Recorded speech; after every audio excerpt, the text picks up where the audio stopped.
Kalau kau suka hati tepuk tangan. Kalau kau suka hati tepuk tangan. Kalau kau suka hati mari kita lakukan. Kalau kau suka hati tepuk tangan. Kalau kau suka hati hentak bumi. Kalau kau suka hati hentak bumi. Kalau kau suka hati, mari kita lakukan. Kalau kau suka hati, hentak bumi.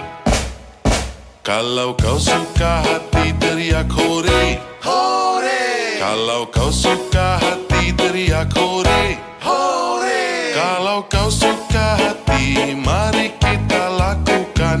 Kalau kau suka hati, teriak hore, hore. Halo adik-adik, apa kabar hari ini? Ketemu lagi bersama kakak dalam materi kali ini. Kalian tahu tidak materi kita hari ini? Ya, benar sekali. Materi kita hari ini adalah tentang sistem pernapasan pada manusia. Nah, adik-adik tahu tidak? Seperti apa sih sistem pernapasan manusia? Yuk kita cari tahu bersama-sama. Sistem pernapasan manusia adalah sistem organ yang bertanggung jawab untuk mengambil oksigen dari lingkungan dan mengeluarkan karbon dioksida dari tubuh. Proses ini penting untuk menjaga fungsi sel dan organ tubuh yang membutuhkan oksigen untuk metabolisme. Berikut adalah penjelasan lebih rinci mengenai komponen utama dari fungsi dari sistem pernapasan pada manusia. Berikut merupakan komponen utama dari sistem pernapasan manusia. Yang pertama itu ada hidung dan rongga hidung. Hidung tempat masuknya udara ke dalam tubuh, dilengkapi dengan rambut dan mukus yang menyaring debu dan partikel asing. Sedangkan rongga hidung di mana udara dapat dihangatkan, dilembabkan, dan disaring sebelum masuk ke saluran pernapasan. Udara yang berasal dari luar akan memasuki rongga hidung. Di dalam rongga hidung yang berselaput ada kelenjar minyak dan juga kelenjar keringat. Selaput itu berfungsi untuk menangkap benda-benda asing yang masuk ke dalam saluran pernapasan. Di dalam rongga hidung juga ada rambut-rambut kecil dan tebal. Rambut-rambut itu memiliki fungsi untuk menyaring partikel kotoran-kotoran yang masuk ke dalam hidung bersama udara. Selain itu, ada juga konka yang memiliki fungsi untuk menghangatkan udara dingin yang masuk ke dalam rongga hidung. Yang kedua itu ada faring atau tenggorokan. Faring merupakan saluran yang menghubungkan rongga hidung dengan laring. Faring juga merupakan jalur bersama untuk makanan dan udara. Udara yang masuk dari rongga hidung akan melewati tenggorokan. Tenggorokan memiliki dua cabang saluran, yaitu saluran pernapasan dan saluran pencernaan yang terletak di bagian belakang. Fungsi utama tenggorokan adalah menyediakan saluran untuk udara yang masuk dan juga keluar. Di tenggorokan juga ada pita suara yang berguna untuk menghasilkan suara.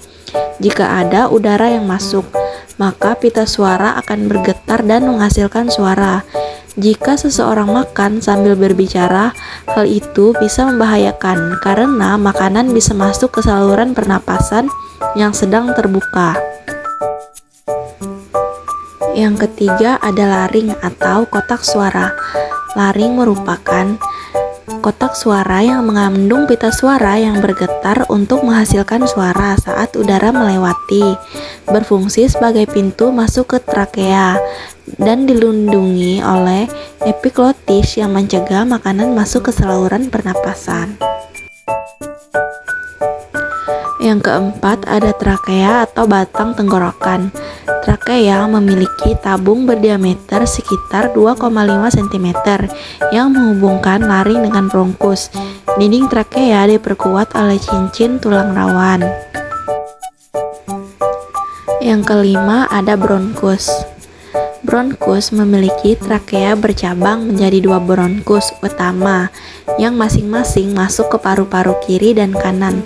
Bronkus utama bercabang menjadi bronkus kecil atau bronchioles di dalam paru-paru.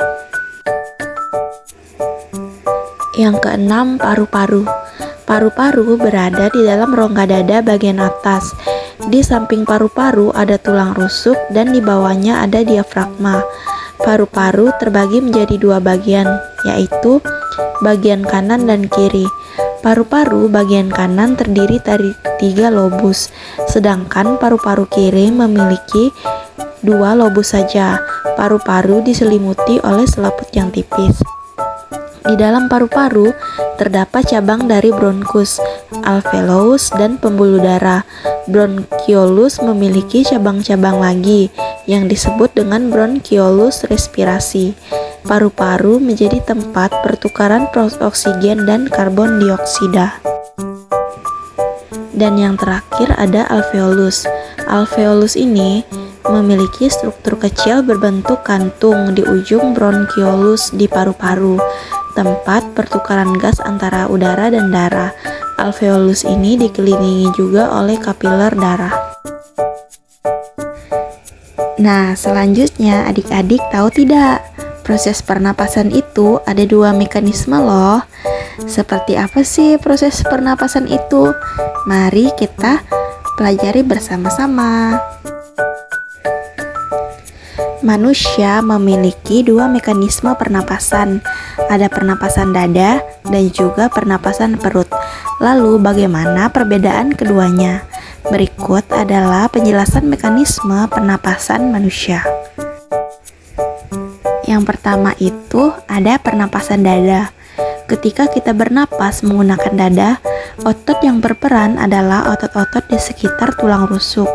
Otot-otot ini dibagi menjadi 2, yaitu otot tulang rusuk luar dan tulang rusuk dalam. Otot tulang rusuk luar memiliki peran untuk mengangkat tulang-tulang rusuk, sedangkan otot tulang rusuk dalam memiliki fungsi untuk menurunkan tulang rusuk ke posisi normal. Jika otot-otot tulang pada tulang rusuk luar mengalami kontraksi, tulang rusuk akan terangkat sehingga volume di dada menjadi lebih besar. Hal ini akan menyebabkan tekanan di dalam rongga dada menjadi lebih kecil. Karena tekanan udara yang di dalam rongga dada mengecil akan menyebabkan aliran udara masuk dari luar tubuh ke dalam tubuh. Proses ini disebut dengan inspirasi.